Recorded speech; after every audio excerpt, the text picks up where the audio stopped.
Olá, amigos. Estamos iniciando mais um programa Esclarecimentos Oportunos.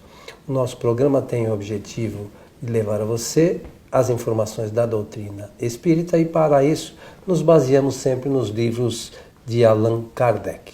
Conosco, como sempre, nosso companheiro Milton Felipe. E aí, seu Milton? Tudo bem, muito obrigado. E estamos já postos para o nosso trabalho de hoje. Quero aproveitar da oportunidade, amigo Coelho, para desejar aos nossos ouvintes e também espectadores que os bons espíritos nos ajudem sempre. O Milton Felipe. Sim, senhor. Nos foi encaminhada como você fala, uma cartinha, mas foi o e-mail, não é pelo correio, certo? É verdade. Uma carta que veio por e-mail e com esse seguinte questionamento. Poderiam falar um pouco mais sobre os médiuns audientes? E aproveitando aqui para aqueles que estiverem interessados em conhecer um pouquinho melhor essa questão, fazer a leitura do Livro dos Médiuns no capítulo 14, item 165. Já abri aqui. Então, já abri, para facilitar. Olha, eu penso que esta pergunta, essa necessidade, surgiu em decorrência do que nós falamos em programas anteriores sobre mediunidade, médiuns, classificação por Kardec, e tocamos nesse aspecto da mediunidade de efeitos intelectuais. Então, conforme está nesse livro, o Livro dos Médiuns, estou mostrando aqui um bem antigo, capa antiga, não é? O Livro dos Médiuns, Kardec fez uma classificação para facilitar o nosso entendimento. Ele a classificou de efeitos intelectuais ou inteligentes e de efeitos físicos. De efeitos físicos são produzidos pela intenção dos espíritos através de um processo ligado com batidas, ruídos, manifestações bastante ostensivas e patenteadas, né, de materialização, transporte de objetos e tudo mais. Tudo que corresponde ao uso da matéria assim bruta como nós conhecemos. Agora, efeitos intelectuais ele fala da psicografia, que o espírito, projetando seu pensamento junto ao médium, este escreve aquilo que o espírito está pensando. E também da psicofonia, que é quando o espírito, da mesma maneira, projeta o pensamento com o pensamento do médium e produz um efeito através da fala. Ele verbaliza os pensamentos do espírito. Eu da vidência, que o médium vê espírito, vê um ou mais espíritos, e da audiência, porque Kardec usa uma outra palavra, usa médiuns auditivos, que ouvem a voz, o médium ouve a voz dos espíritos.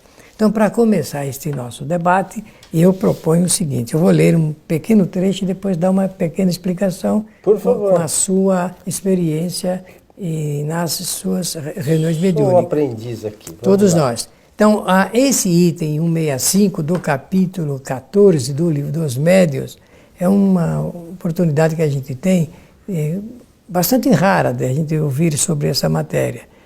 Então ele diz assim: os médiuns audientes ouvem a voz dos espíritos. É, como dissemos, ao falar de pneumatofonia, algumas vezes uma voz interior que se faz ouvir no foro íntimo. Outras vezes é uma voz exterior, clara e distinta, qual a de uma pessoa viva. Então agora eu vou fazer uma paradinha e dar uma explicação. Então o que existe aí nesse assunto ligado com médiuns audientes ou auditivos, como quiserem? É que se o médium tem a sensação de ouvir no fundo do seu ser uma voz íntima a ele falando, ninguém mais do ambiente ouve. Então isso fica por conta de um pensamento com outro pensamento. Tá bem? Deixa eu só fazer uma... Posso? Claro, eu acho que é bom. Como é que... Nós sabemos que os espíritos se comunicam pelo pensamento. E esses pensamentos são conduzidos por fluidos, conforme falamos no programa anterior. Mas a questão é a seguinte: como é que ouve a voz? Isso, é isso que eu vou explicar. Eu vou dar uma explicação, eu tenho certeza que vai ser muito útil, porque parte tanto do conhecimento teórico quanto da prática, do conhecimento de ordem prática. Então, o médium, ele tem a nítida sensação interna de estar ouvindo a voz do espírito. Olha, vejam o que eu falei, ele tem a nítida sensação. Agora, do outro lado, ele ouve claramente o ruído, a voz, pelo timbre, pelo som, emitida dessa forma. E todos os que estão ao seu lado ou presente também ouvem. Então, o que é que nós temos? Dois tipos de fenômenos. O primeiro é o fenômeno intelectual, de pensamento a pensamento, e o outro é o fenômeno de ordem física. Para fazer isto, vou falar primeiro do fenômeno de efeito físico. O espírito que quer oferecer a sua comunicação, a sua manifestação, fabrica uma espécie de gargantinha. Para dizer a verdade, fabrica como se fosse um megafone, aquele fone assim que as pessoas vendem, o batateiro vende na rua, é aquilo. E ele emite o som. Então é um fenômeno de ordem física, criado pela garganta artificial, fluídica, é um fluido vitalizado, formado ali especialmente para caracterizar esse tipo de situação. E o outro não. O outro, ele tem a nítida impressão de estar ouvindo internamente a voz do Espírito. Eu peço a você para contar aqui uma experiência que ocorre comigo. Por favor. Porque falando assim, talvez fique mais claro esse assunto. Várias vezes eu ouço, andando na rua, e sempre, nunca é em casa, sempre andando na rua, eu ouço a minha mãe me chamar. Minha mãe já desencarnou há muito tempo. E ela me chama do jeito que ela me chamava quando ela estava aqui nesta existência. Ela não me chamava de Milton, meu nome é inglês, termina com O-N. Ela me chamava de Mirto. Era uma mulher da roça, então ela não sabia falar corretamente. Então ela me chamava de Mirto. Quando a minha mãe quer me chamar a atenção ou projetar algum pensamento, antes ela caracteriza a sua presença através dessa marca, me chamando como ela me chamava em vida.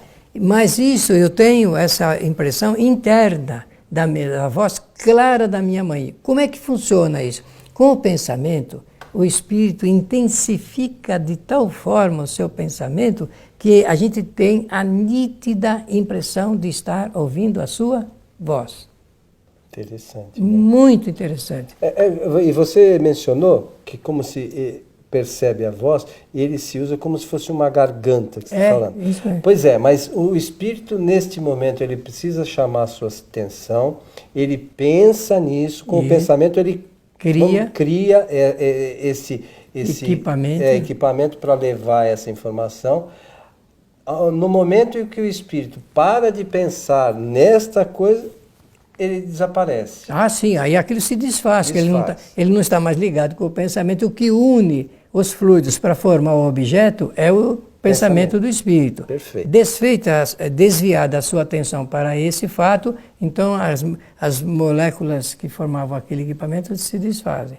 Eu participei de reuniões na década de 50 e 60, reuniões de materialização de espíritos, tangibilidade e visibilidade.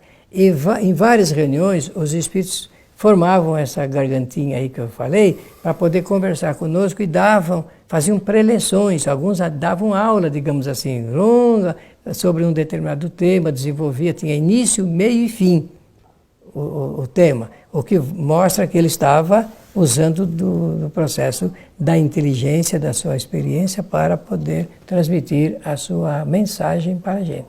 Interessante, né? Bom, isso aí deveríamos ter ainda hoje, para todos os jovens, principalmente, que estão ingressando agora na doutrina, terem essa oportunidade de conhecerem, não é? Mas requer um preparo muito grande para a realização desse tipo de trabalho. O primeiro é a seriedade, ser sério, ser estudioso. Aliás, o nosso grupo que participava para participar, os espíritos exigiam que a gente estudasse a doutrina. E só convidavam pessoas estudiosas. Eles tomavam esse cuidado. Você falou na década de 50, 60, não é 1800 não, é 1900, não, 1900, né? 1900. Eu ia pensar que você trabalhou junto com o Kardec. Não trabalhei não, gostaria de ter trabalhado, mas não foi não. Kardec vai dizer também, Coelho, aqui uma coisa interessante. Esta faculdade é muito agradável quando o médium só ouve espíritos bons, é claro. Por que ele está falando isso? Porque existem médiuns que são, na linguagem católica, infernizados por espíritos maus. Espíritos que querem desgovernar a sua vida, que querem desconfortá-lo, querem transtorná-lo, e tem alguns até que vão parar no manicômio, porque não conhecem, não sabem. Ouve a voz e acha não que... sabe nada, não sabe nem que são médios. Vozes, né? Isso mesmo, e realmente ficam desconfortados nesse particular. Então ele diz, essa faculdade é muito agradável quando o médium só ouve espíritos bons, ou unicamente aqueles por quem chama, porque ele também pode evocar, pode fazer esse chamamento. Assim, entretanto, já não é quando um espírito mal se lhe agarra, fazendo-lhe ouvir a cada instante as coisas mais desagradáveis. É por isso que são tidas como loucas essas pessoas, né? Dementes, e isso da parte da ciência. Ou então ligados com o demônio, que é da parte religiosa, quando isso acontece. É por isso que às vezes levam essas pessoas para aquela prática do exorcismo, pensando em retirar o espírito dessa influência. Te diga-se, de passagem, os espíritos dão muita risada disso. É claro, porque eles podem governar do jeito que eles querem.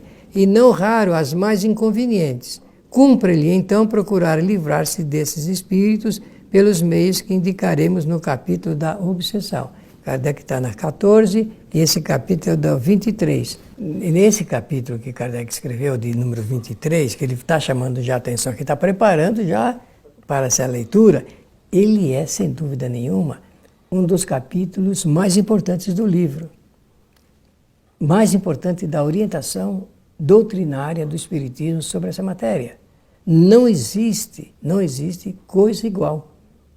Em nenhum lugar. Por quê? Porque ele pôde, com uma proeficiência muito grande, fazer a indicação do tema, desenvolvê-lo, classificá-lo, sistematizá-lo, mostrar a terapia espírita. Olha, tudo isso eu estou falando, lembrando-me de que na linha paralela o que nós temos? Temos o estudo da psicologia, da psicanálise e da psiquiatria sobre o assunto obsessão. Então, quando uma pessoa está sendo infernizada assim, por espíritos dessa qualidade, sem dúvida nenhuma, do ponto de vista clínico, ela vai passar pelo que os médicos recomendam, até tomar os medicamentos que você sabe que os médicos dão, além de outros processos. Agora, na doutrina espírita, a metodologia é diferente. Interessante. Por isso que eu falei que é um capítulo importantíssimo. Lá na frente do nosso tempo, é que a ciência vai perceber que todo trabalho dessa natureza tem ligação com o mundo invisível, com os espíritos. Quando isso acontecer, nós teremos facilitado todo o tratamento clínico, farmacológico, medicinal e tudo mais. Por hora, só isso. Agora vamos voltar ao assunto dos médiuns audientes. Deixa eu te fazer uma pergunta com relação a isso. Não pode haver uma confusão, porque Kardec também fala dos médiuns inspirados, né? Da audiência com inspiração? Não. Olha, a inspiração se dá no pensamento em que a pessoa pensa que o pensamento inspirado é o dela. Tá bem?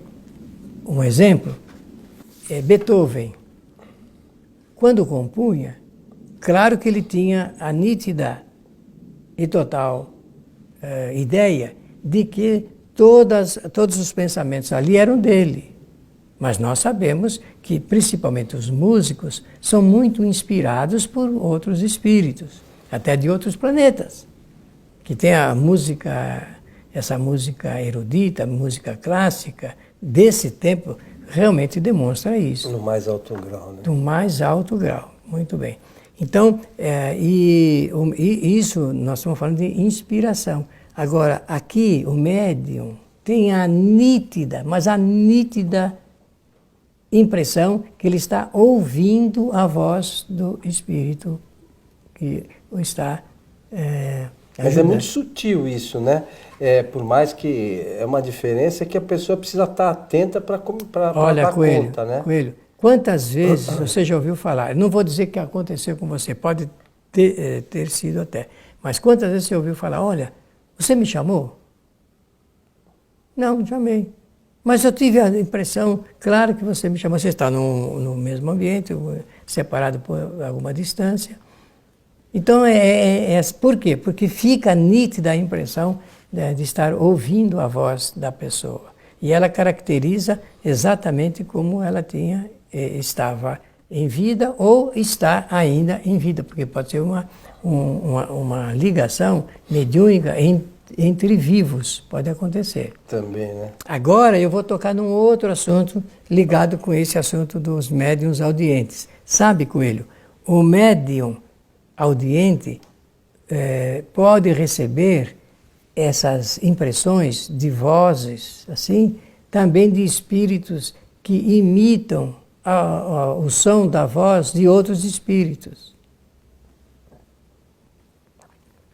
Eles querem substituir, por um motivo ou outro, eu não vou aqui declinar qual seria o seu interesse, alguns até para o bem, mas muitos para falsear, para fazer com que o médium, ouvindo a voz daquele espírito, principalmente a quem ele dava ou dá muito crédito, fazer as coisas que esse espírito que está se passando pelo outro, quer que ele ouça. Complicado isso, hein? Muito bem. O médium tem que estar por muito isso atento, que nós né? precisamos estudar e ficar alerta e vigilante, principalmente esses que têm essa condição de ouvir vozes íntimas ou de vozes mesmo de espíritos quando se comunicam. Interessante, mas é algo que se deve estudar com bastante atenção e cuidado, né? Corre-se um risco muito grande de ser enganado. Né? Esse é o detalhe. O detalhe é que é para chamar atenção para que a gente não se perca no engano que querem nos induzir esses espíritos maldosos. Da mesma forma, que você falou com relação à voz, a questão do pensamento, o espírito que eventualmente quer enganar, pelo pensamento ele pensa que está falando com o tom de voz daquele outro e o médium aqui capta como se fosse. Como se fosse, porque nessa linha de comunicação, um se passa pelo outro, porque na verdade isso daí é obsessão, né? E é interessante, a gente começa a perceber que essa questão dos fluidos é extremamente importante em todo esse processo mediúnico, né? Em todo o processo da nossa atuação sobre a matéria. E nós devemos estudar isso com um pouco mais de cuidado, né, meu? É o que Kardec fala. Ele chama a atenção e diz que, conhecido esse assunto na proporção que merece, nós facilitaríamos muitas coisas da nossa vida. Interessante. Vamos estudar, né? Vamos estudar para aprender. Meu amigo Milton, estamos chegando ao final de mais um programa Esclarecimentos Oportunos. Muito bem, pela oportunidade, agradecer a generosa atenção de todos, desejando-lhes que os bons espíritos nos ajudem sempre. O Milton queria aproveitar, lembrar aqui do livro do nosso companheiro Rubens Policastro Meira, Atualidade de Kardec e o Perispírito. Já que falamos dos fluidos, o perispírito está diretamente ligado a isso. Para quem quer estudar, já falamos também outras vezes, este livro trata dessa questão relacionada com o perispírito, explica como os espíritos superiores trouxeram a Kardec, porque o Rubens estudou Kardec para... Com certeza, é um especialista. Especialista para mostrar essa questão relacionada pelo perispírito. Eu não conheço nenhum livro que tenha este tipo de conteúdo com a base doutrinária que o Rubens abraçou para criar a obra, né, Milton? Isso mesmo. Rubens já é um companheiro nosso querido, já desencarnou alguns anos atrás, né, em agosto, e ele está sempre presente conosco também, principalmente nas suas reuniões, porque você se interessou por reeditar esta obra, o Perispírito, e é o que a Sociedade Fraternidade fez através do seu departamento editorial. Então fica a sugestão de leitura para os nossos amigos, aqueles que se interessarem, acessem por favor o site kardec.tv e nos encaminhem um e-mail, olha, eu quero esta obra, como é que eu faço? E nós daremos todas as orientações. A vocês todos o nosso abraço e até o nosso próximo programa.